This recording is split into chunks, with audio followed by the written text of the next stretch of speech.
All right, y'all. It's another one. And I have one of the THEEE originals, the OGs.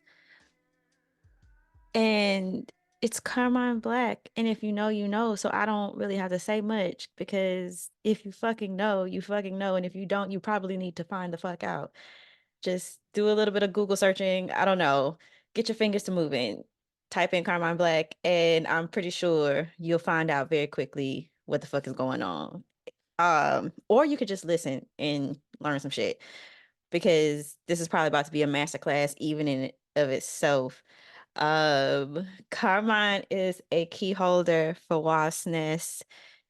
She'll be in the second part of our installation on practice, and an oracle, an erotic shaman, a fucking badass. I mean, I don't know, like it is what it is. Um, and I wanted to talk. This is my dog, first of all. This is my fucking dog. So y'all just need to know that off the rip. So if you feel that energy, just know that that's what that is. And you probably won't be able to explain it. I don't know how to explain it, but that's my fucking dog.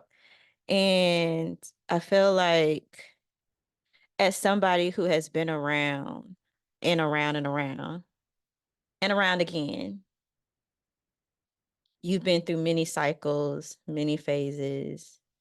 You've come to many shores and had many transitions and transformations and have been the catalyst for a lot of them and a lot of people's movement and dance journeys.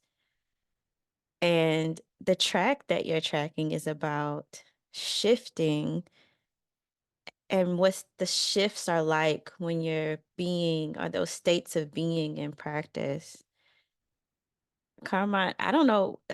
I just want to know, like, I guess I just want to know, what has it been like? I want to know what it's been like having been around and around and around, and to be here now in this state of your being. I don't know how to answer that question. It's like a long, like that could honestly go for days. I will say that I don't know if the process is cyclical. Mm, I used to I used to sense that the process was inherently cyclical, but I'm realizing that for me, the way I experience my orientation and my practice, it's more of a depth and expansion, and it oscillates occasionally into contraction. And it doesn't feel cyclical. It almost feels like periods of holding that allow for knowing. And then there are breakthroughs, but it's not like a breakthrough in an upward orientation. It's like it's everything is downward. Everything has this nuance to it. And the more nuance that I experience, the more I realize that I don't know anything, if that makes sense. Like I don't really know, or maybe I do have a deep understanding of something, but it doesn't come into awareness until the moment allows for it to. There's so many things I know or I have awareness around, but if someone were to ask me a question, I could go in like five different. I could really go into 20 different directions in regards to something in relation to movement practice or theory or philosophy. When I first started movement, which was way before pole, I think my orientation around movement was different. It was more connection oriented in relation to community. It was more about expression and play and the ways in which one would communicate in space. And as I started integrating different movement practices, and then I fell, because it feels like I fell into it. I fell into pole specifically, if we're just talking about pole. It became a very singular practice that occasionally I could sprinkle in all of the learnings that I had prior to it. But it really is its own thing. you said you don't think of it as cyclical anymore. It's more of an expansion thing, a contraction, a break. through downward, and my image in my head was like getting to the roots of like the tentacles, like the things, the synapses, the things that are like just rooting and grounding and like ever present. Yeah. I think that there's this orientation now in the collective where they want to aestheticize transcendence. And for me, or feign it. And I sense for me that, as above, so below. But for me, I can't experience transcendence without going in and going deep. Yeah. That shifting, even, you when you came in, like you said, it was like, okay, this is about connection in a lot of different aspects. And then it became sort of a deeper expansion, but then you talked about the contractive moments. And those contractive moments, how do you experience that kind of state of like the state of contraction? So my last immersion, someone asked me about the technical process at which one learns a skill. And I said that it actually doesn't get easier, it gets harder. And when you're learning a new skill, you can see breakthroughs really fast. It's like try to do a pull up for 30 days, right? You'll see you'll see progress really quickly. Just a pull up, but try to do 50. And it's not just the physical aspects of doing a thing, it's the nuances and the compensatory things that the body does. It's the mental things that the body does. It's how to do things even efficiently, how to recruit certain things. And you realize that there's these layers that are not physical, and to do that on top of learning how to teach skill or teach skills, I think it makes it even more complex. And so there are periods where, for example, like glides, I find it funny that people will work with me and they'll do glides for a month and they're like, I don't get it, this is hard. And I'm like, imagine um doing it in a circle for 3 years straight and not having support, not knowing what you were doing, how to do it, because nobody was doing it. Nobody was doing that.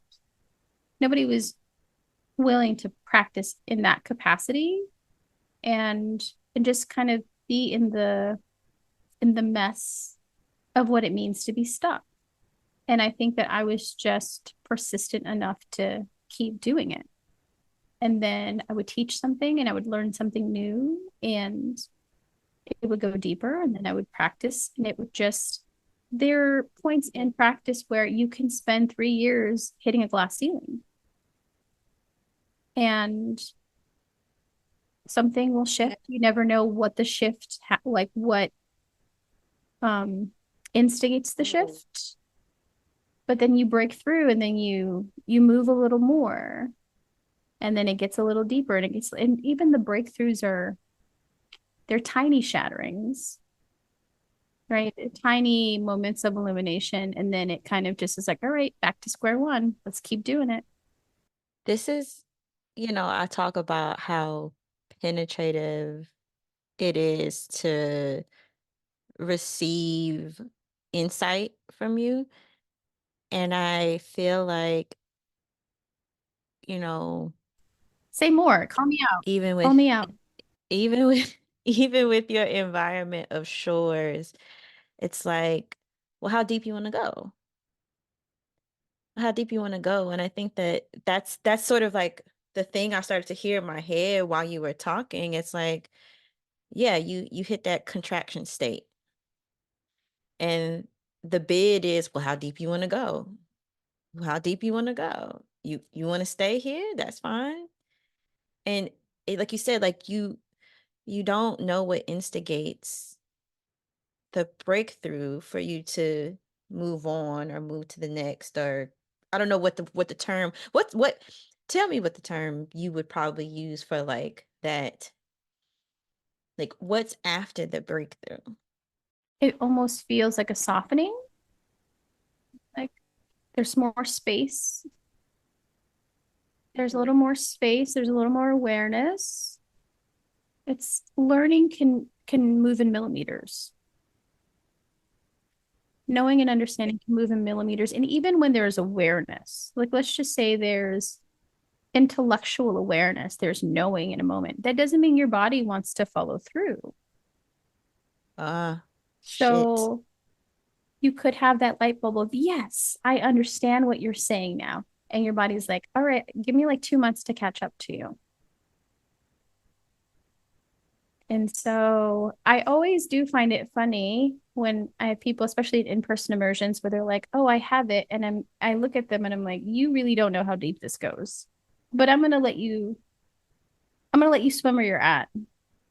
Which is that's the I feel like that's the like stay in the safe zone. Stay in the safe zone. I mean, and sometimes I feel like, as a facilitator, I think I've experienced that with you, and that being the safety net per se, or the life vest, because you know how deep it could go, and you could be like, all right, y'all got it, let's go. Like, let's go. Like, y'all say y'all got it, let's go. But you don't. And there are some times that you do, and it's for the betterment of the push, right? It's Yeah, like, I, there needs to be expansion, and I need to show you how much space there is to expand into. And I feel like you feel that, and I'm saying this as a person who has participated in an in-person immersion and in virtual classes with you, how it's like you break that wall, and you don't break it necessarily, I feel like, for people to emulate it. You break it as a model of like, this is space. And how do you, and you don't say this is how you get from point A to point B. You're like, this is point A, this is point B. Here are the things in between. Now I need you to go and do it for yourself. And I think that be the part for me as an observer, where I get frustrated with people who are kind of in these different states of being, even in just a class setting, the state of learning, the state of trying, the state of applying, the state of integrating, all these different states. I think my frustration sometimes as an observer is, oh, y'all want to skip y'all want to skip layers. yeah. Well, I feel like I create concepts to bridge the liminal. You know what I mean? I feel like I Hmm. bridge that. I know how to offer concepts to bridge how to transition, and not just physically, not just technically, transition from point A to point B. I think that's more than anything what makes me a good teacher. It's not here's the moves, it's like here's the concepts and here's how you bridge the in between. I was thinking about learning like breath because I think that that matters. And I think that breath is a testament to the ways in which people interface with dance, particularly pole, because everybody just holds it and they grip, right? And then they just bypass and they're like, why does my movement look like, you know what I mean? But I do clenched. Here's what I will say, because I think that people don't realize that people will pedestalize technical proficiency and not understand that there's this orientation of awareness that happens. And some of my best students are not the most technically savvy. I would say, hands down, if there's body awareness and there's a composure and an understanding of like interfacing with the information and not trying to skip steps as a way to prove oneself, Ah, right? So it's like, oh, this is, I would say my favorite students are the ones that won't jump to the advanced thing. They'll do the beginner variation. And I'm not talking about, again, not just technical stuff, whether they're prompts, whether it's a conceptual thing, and they'll allow themselves to expand into the process of what it means to transition into something more intermediate or advanced. And I noticed that usually students that lean more towards being technically savvy um, will dismiss the other skills. And you can see it. Usually they're the students that will maybe do something and look cool, but like when I'm like, all right, we'll do it like this. Try to actually do it like this. If you are that savvy, if you actually know what you're doing, then you should be able to modify it in a way that I'm asking you to do it. And they never can. Rarely, if ever. And so that for me is like, okay, I can't go any deeper with you because you don't listen. And you don't listen. It's not that you're not just not listening to me, you're not listening to yourself. So why would I want to go deeper than that? I'm just gonna let you stay where that is. And I think that that's meaningful because students that relinquish that orientation of like competition or proving or even testing me, it's like, okay, because you're here to learn and I'm here in support of wanting to teach you. Right. So my favorite students won't sorry. My favorite students won't skip steps. However, they know that they can get there and we can move in that process together.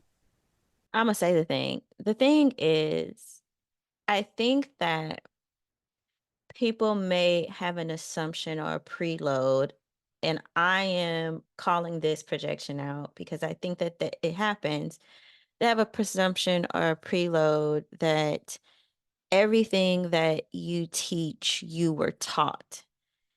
And I need them to understand this part of no, there are things that you expanded. Yes.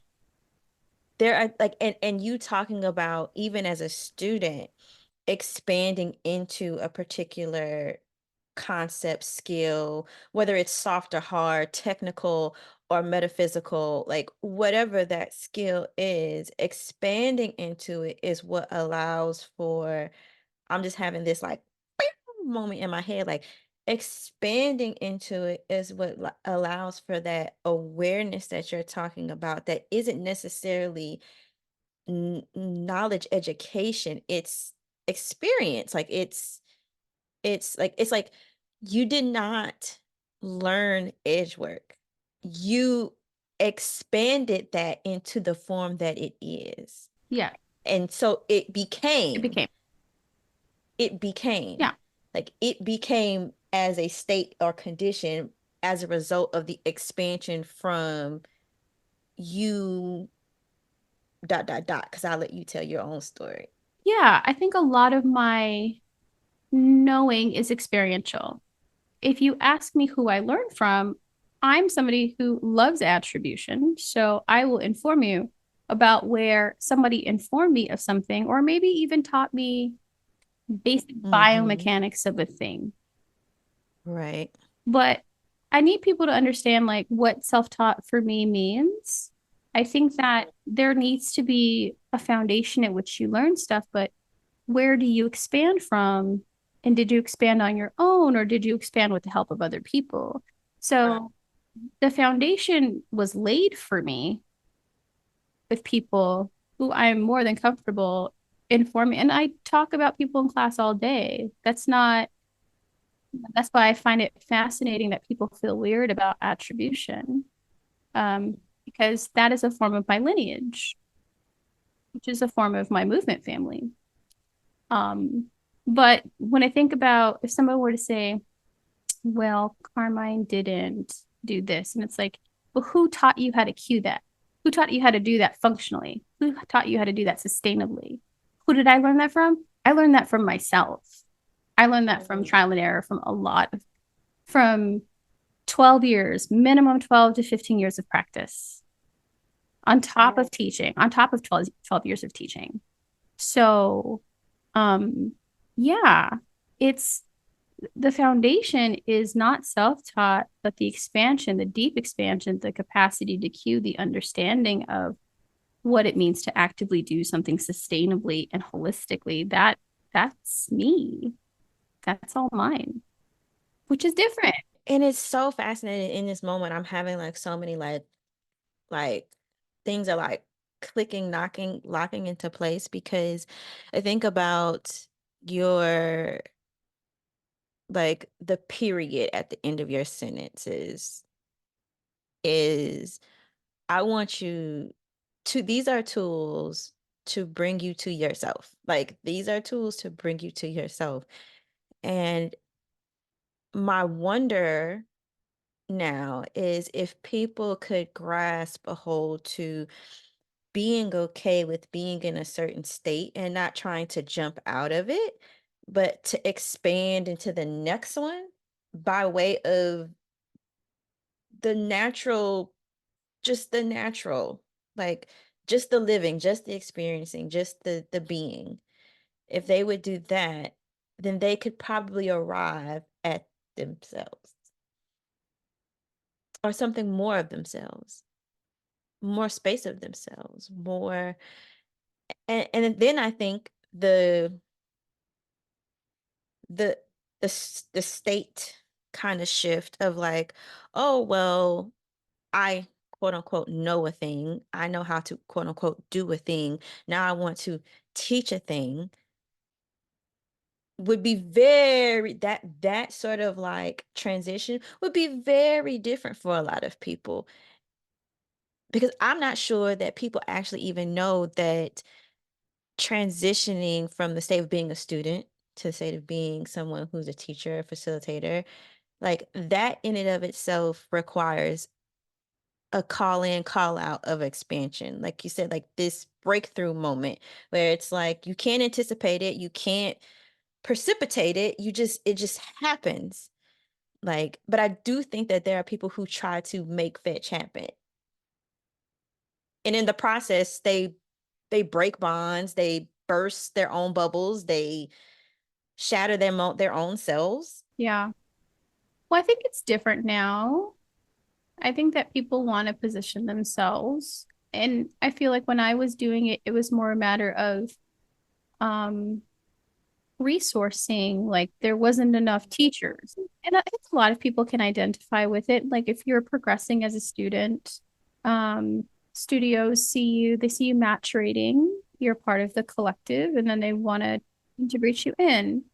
But I see that people do it now, and I think that I have a different value set. Here's what I will say. I think the step that a lot of people miss is the synthesis component. So they learn a skill, they have an orientation around it, and then their immediate inclination is now I can teach it. I can do it. Now I can teach it. And maybe I'm actually not that bad of a teacher. And for me, I'm always looking at where's the synthesis? Where's the bodily and intellectualized synthesis in place?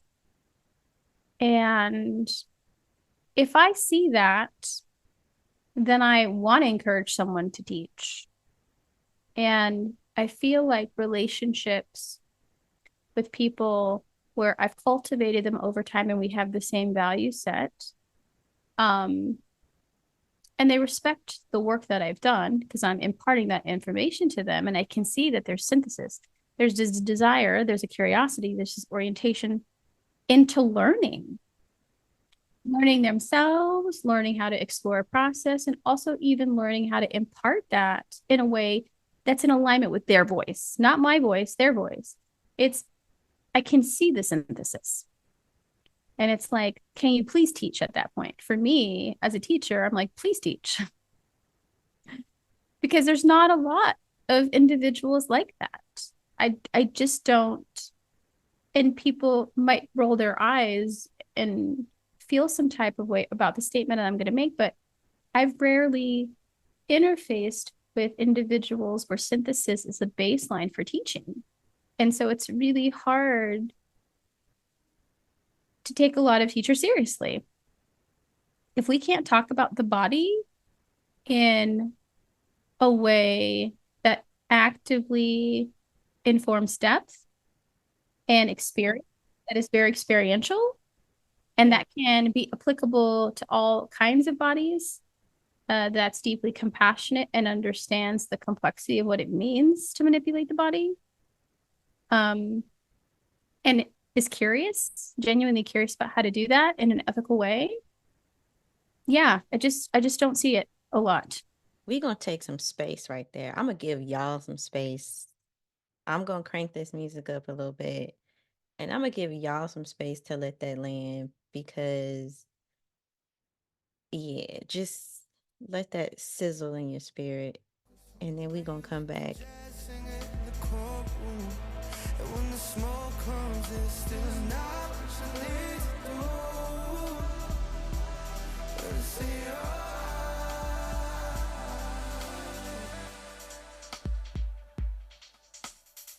I should have known better back then. Back when with the love, they open left you with nobody but she lost. You live life, need to kiss you right. Okay, so synthesis. As a person who is rarely like aware in a moment, like just rarely am I aware in a moment. Um, I oftentimes don't know that I have synthesized until somebody either calls it out or, like it's like, and I'm like, oh, okay, all right, okay, that's a thing. Okay, that happened. Um, and so I think it's, hmm, I'm gonna make a grand statement about myself that if it's not true, I'll say it's not true. But it's it's oftentimes what keeps me doing repetitive things for long periods of time without any awareness of what's happening. Um, because I'm just not aware that synthesis is taking place or it's being activated or it's doing a thing. Which I think goes back to this, like, I don't think I could even skip steps to transcendence if I wanted to. It's not possible. So it's like to see people try, and maybe successfully pull wool over people's eyes as if, you know, I think that's so fascinating. So I as a student, I think,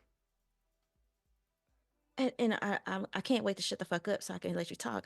But I think that people get frustrated with the synthesis and they don't even know, they're not even aware that they're synthesizing. And it's like, if you would just like it's okay to be frustrated, but like if you would just shut the fuck up and like just continue, like you can't anticipate the breakthrough, but like you are moving towards whatever it is that you're trying to obtain, which is different for everybody, but Yeah,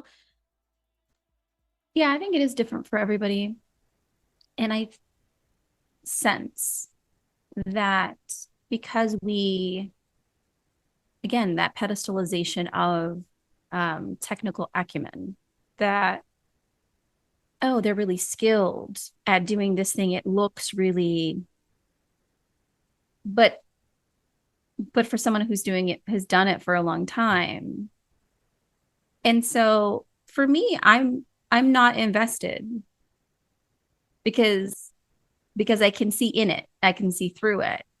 And people can say, well, it's like if you've been experiencing something for less than 10 years, you know, and your whole, like, my whole job is to go in and nuance and see whether something is in alignment or not.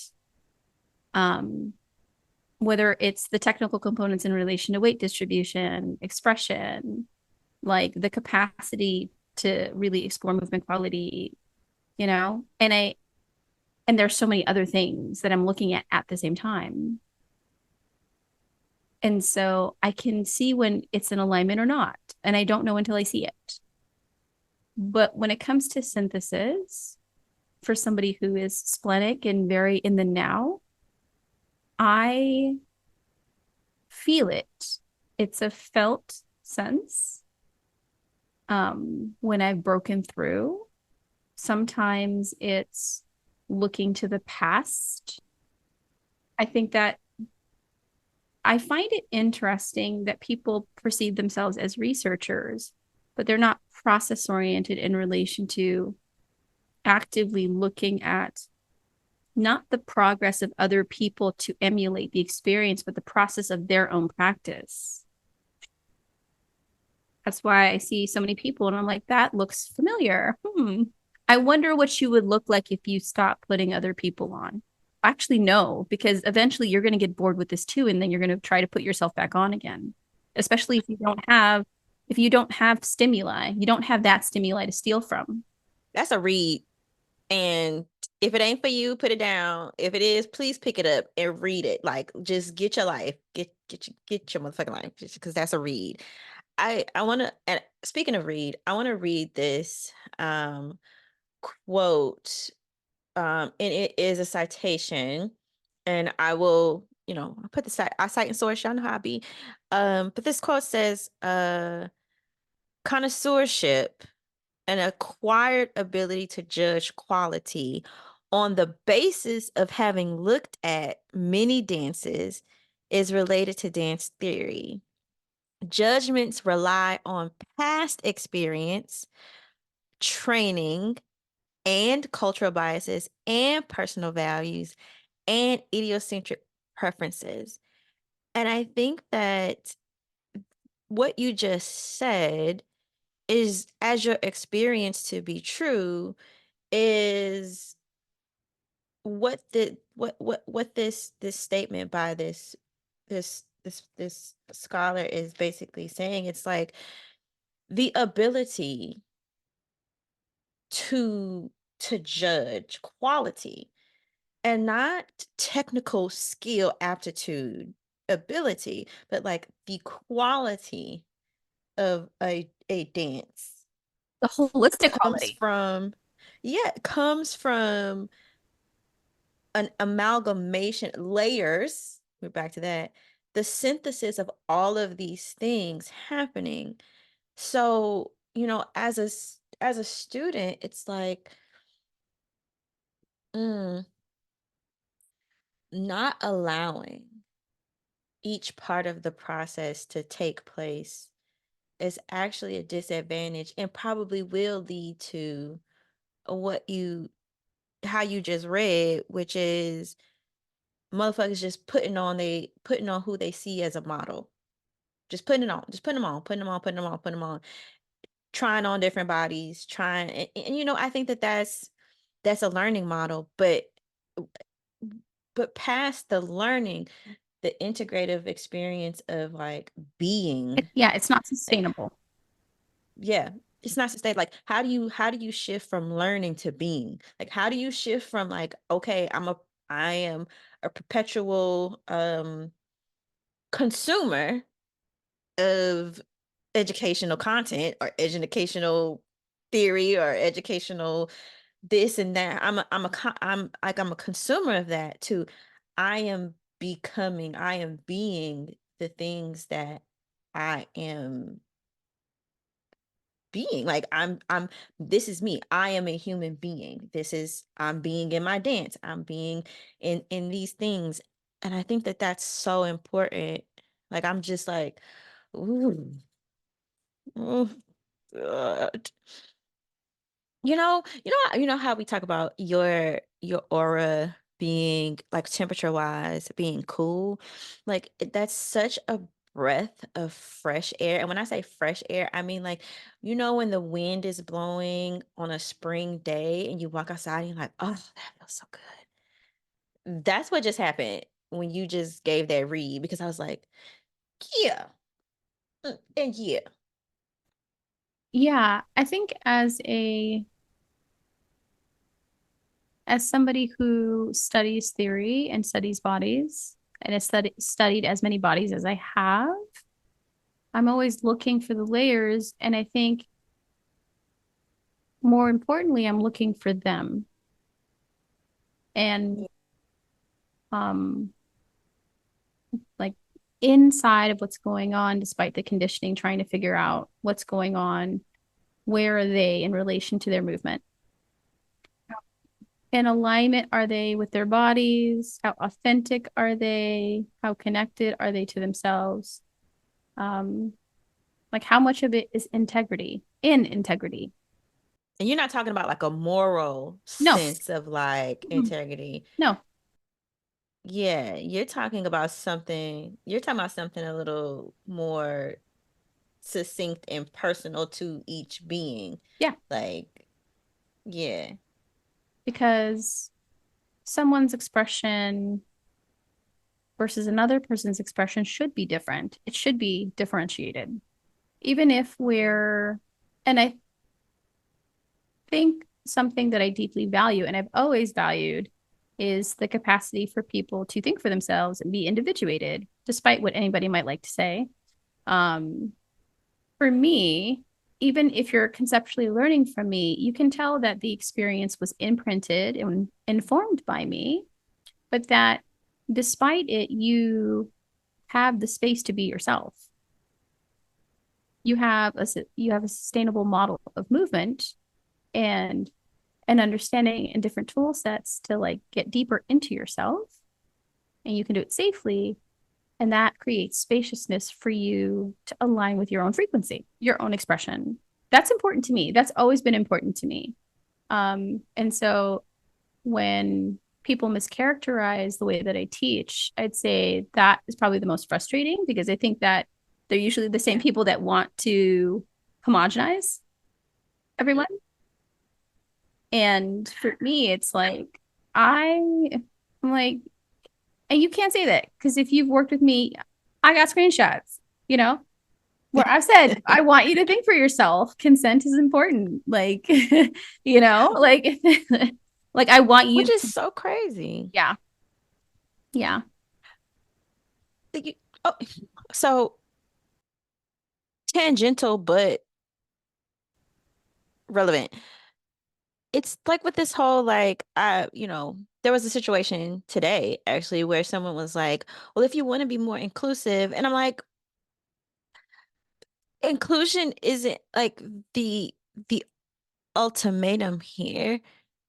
Individuation is actually what, like, being able to intersect people rather than to just be like, oh, I want you to be included. I feel like that's a part of this like homogenization where the actual essence of inclusion is to be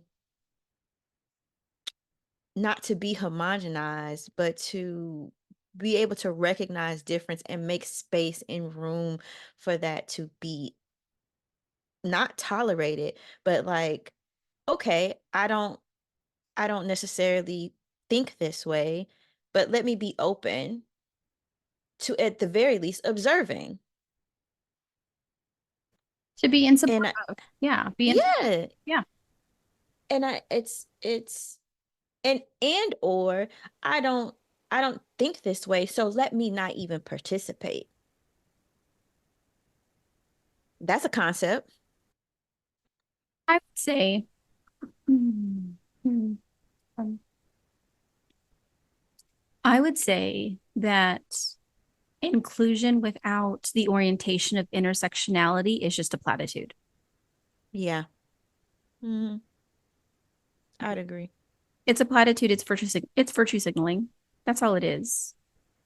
Ah, and people virtue signal with their bodies so much. It is actually like speaking on states of being, if this is the segue into people feigning, faking, fugazing, like just fraudulent, just like body fraud. We could put there body fraud, like just body fraud. Like It's almost like T mentioned this thing about she's in search and sometimes in her movement of when her body betrays her. And like at what moment like is that does that betrayal happen? How can she sort of configure or reconfigure to realign, you know? And I think that like this like body fraud that happens like from like when you are not being. And I think people this is where people get maybe even um the term that I think that I love, but that you love, but that often gets also used fraudulently, embodiment. Like they get that wrong because it's like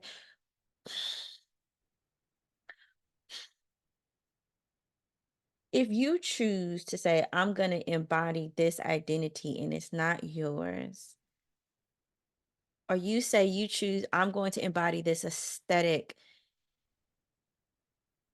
for the sake of,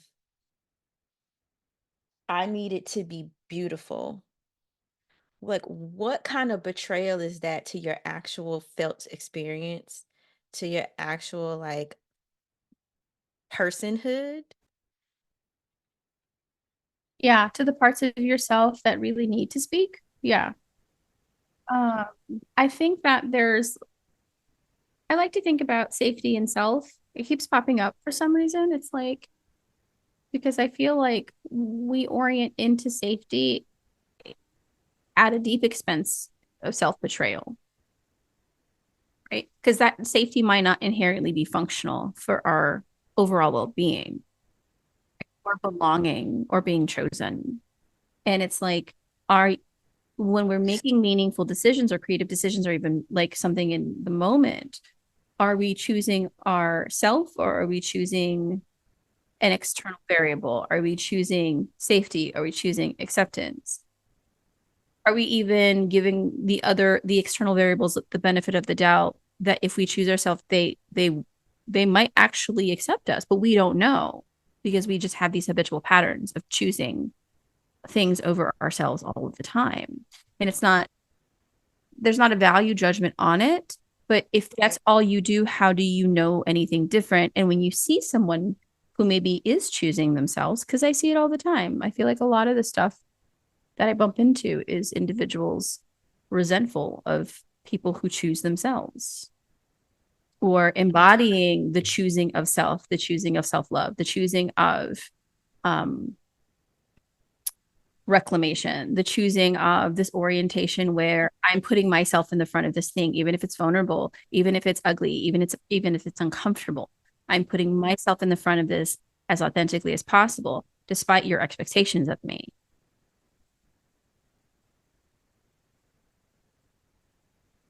And that's scary. I get it. But It is. It's sometimes unsafe.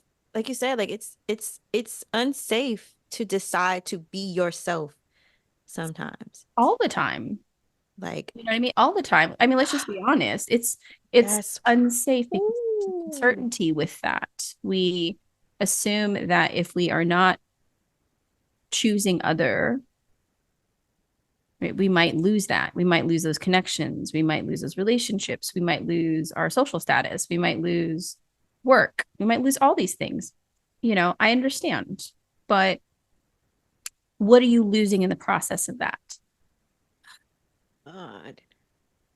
Oh God.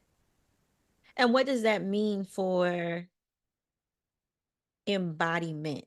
Like to betray yourself for the sake of safety, but then and because people want to play like, you know, they can escape their bodies.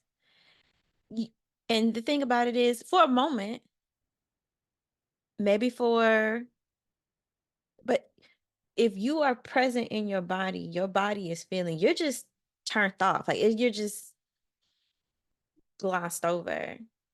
And so, like, if that's your orientation, and you say you are a embodied dancer or a sensual dancer or someone, even I would even go and say an erotic dancer, like you how does self-betrayal and that sort of scissoring of like or cutting away from or just like disconnect, because I do think that there is some safety sometimes in like disassociating.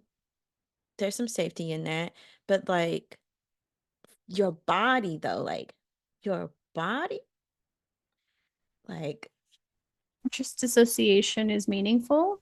I noticed that pulling away from my body pulls me deeper into it.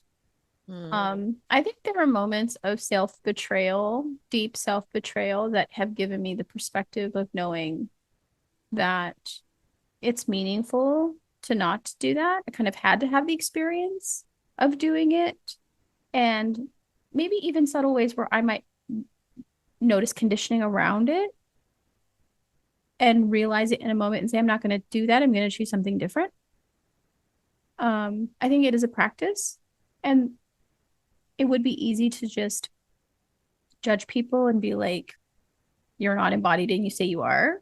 But I would say that a lot of people don't even realize that they're not. And it's not my job to tell you that you're not. I just see it and I'm like, okay, that's what you think you think you're embodied. Okay, cool. You know? And that's not to say there aren't moments where they're not in their bodies, but there is this orientation of like nothing's off the table. You know that, right? Like when you're experiencing being in your body, nothing's off the table. But also, too, there also is this understanding that it's not necessarily emotions, it's not thoughts, it's sensory.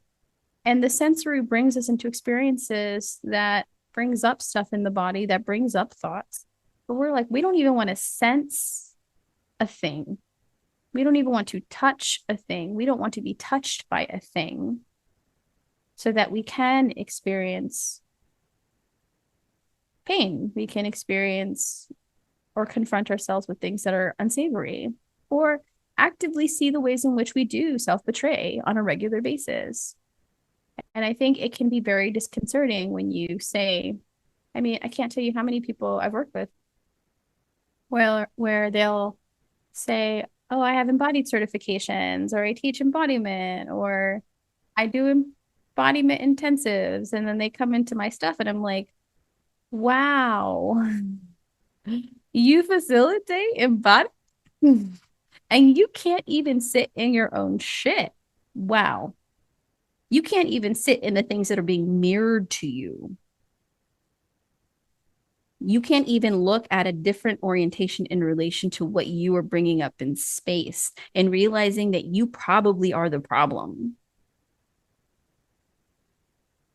And you're leading, you're facilitating embodiment. It's like, wow, that's fascinating. Yeah. But it's again, it's not for me to say. If people want to follow them and that's their journey, then that's their journey. I want to circle back to because I want to give some recognition um to people with marginalized identities, because I think that people with marginalized identities understand what it means to define themselves for themselves. And it sometimes feels like an affront to a population or a demographic that has never had to define themselves and never had to assert themselves, because they've always been the person or the people group that was sought after, right? Or the people group that was uplifted or whatever, given the opportunities, whatever. But I think this like this choosing of self, even when in the face of like what is quote unquote safe, when it's safe to assimilate, when it's safe to homogenize, when it's safe to be apart and associated, like choosing yourself, like, and I think that that's something that you know, marginalized ethnicities, marginalized sexual orientations have had to do. And so when it's done, especially when it's done in a sense of I, me, my, and it's done in a setting where mm, people who have held just power just because of how they look and their like their heritage, it's like you're hetero, you're white, you're all of these things, and those are like you don't even see how like you have never had to define yourself for yourself. You've just moved through the world and thought that you could just do and say whatever you want to say and have whatever you want to have, but you've never really defined yourself for yourself. You just so cool, just so chalant, so nonchalant, so cool, like nothing's it's okay. But that but that self-betrayal shows up on your body. It shows up on the incessant need to be perfect, the incessant need to have the technical ability, but have there's nothing. I'm rubbing my shirt and rubbing where my heart is. There's nothing there. And it's like you said, like that's a felt thing. It's a felt thing. And I think that people don't realize when they align themselves with those sort of people and give them more power and more capital with their attention, it's a self-betrayal. It is a self-betrayal, and it makes room for more. And I just wanted to recognize that in this moment. And I don't know if you want to move on from this or not. I just as a dancer and as somebody who like views my body as a canvas because I have to wake up every day in it, shit, like what I do around a pole, and you say this often, how you do one thing is how you do all things. Like what I do around a pole is very much just reflective of what I should probably be doing in real life. Like if I'm taking up space around a goddamn pole, maybe I should be taking up space in real life. Like, and I just wanted to recognize that because people be like, it's not that deep. No, bitch. Yeah, it is. I mean, it might not be that deep for you, but like your actions have implications. That's all I'm gonna say. Yeah. I, when I read or see things where people say, um, it doesn't have to be that deep, or people, especially if they identify with anything pole related or erotic related, if they identify as being apolitical, but only when it benefits them, it feels deeply hypocritical. I don't think that there was a period in my life where I didn't feel like my existence was an affront to something. And um I never not felt when I had like awareness of what was going on in the world around me that um politics would always inform the ways in which I interface the world, whether because of my body, being mixed race, um, being melanated, being working class poor. Like there's all of these things where I think it's ingrained in my identity. It's not separate. I don't get the luxury of just vibing. You know what I mean? I don't get the luxury. And that's just, if that you find that offensive, well, then you're privileged. If you can just vibe and not see the deep implications of what it means to inhabit your body, or you don't have to worry about it, you are deeply privileged. Shit. Yeah. Shit, yeah. Period. And if you ask me, if you want me to read you for filth, I will. Feel free to inform me if you want me to read you. Like, I'm privileged. What do you mean? I'm like, oh, how much time do you? Let me how much time do you have and let me see you dance because it it shows up. I don't care what nobody says. It shows up on your body. And I see it. And people, and this is how it could go from people be like, well, they're not the same as they were, if I met them in person, they're not the same as they were on Instagram. And I'm like, y'all not reading people's bodies. Y'all not looking, because you can look at somebody's body. Yeah. You can hear their mouth and you can look at somebody's body and you can say, oh, there's like, you might not be aware of what it is, but like there's something going on there. Yeah. People tell on themselves all the time. Mm-hmm. I think that that's the fascinating thing that I observe. Like the most you might get in regards to differentiation is, oh, I thought you were taller. But you're not going to get a lot. Like what you get is what you get. You might get more depth the more That's the you one. get to know me, but you're not going to be like, oh, I thought Carmine was different. No, no, no, no, no, no. You get what you get. And you might get more if Yeah. you step to me appropriately. You know what I mean? If you Right. move with this, if you move from a space of self-respect and you respect an interaction, we can go quite deep. But people tell on themselves all the time. And so when I hear stories of people being surprised about people, I'm like, they've been telling on themselves for years. How are you just noticing this now? Truly. But again, that goes back to the self-betrayal thing, because I honestly, if I'm being honest, I know people don't be aware, but I know the intuitive pings be happening. I know they do. I know that the intuitive pings be happening, and they don't be aware, so they can't like make two and two make four. Like, so, I get it.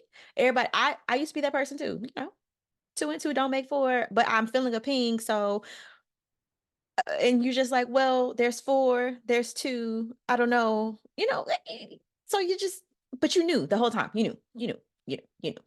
And I guess that just comes with the expansion and allowing, the expansion allowing the shatterings, allowing the mistakes, allowing the experience to push you downward, into the depths.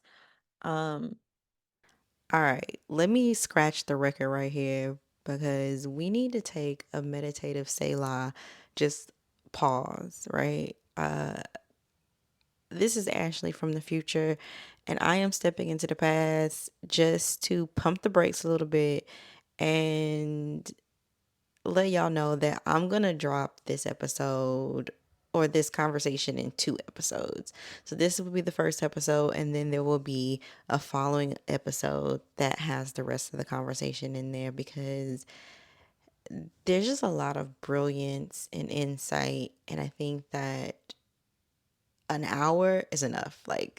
So this will give you the chance to throw this on while you're cleaning, while you're cooking, while you're doing something meditative, and just listen and re-listen, right? Thank you so much for getting to the end of this. This is 400 Degrees of Erotic Funk. I am Ashley. Please like, subscribe, hit your notification bell, become a paid subscriber to the Substack. I think that the next episode that I drop is probably going to be behind the paywall, but this one had to be available for the canon, because I need to let y'all know that a lot of y'all got life and bullshit fucked up. And so let this be a part of history, and I hope this continues to bless you as you continue to listen to it and find new insights. Until next time, peace.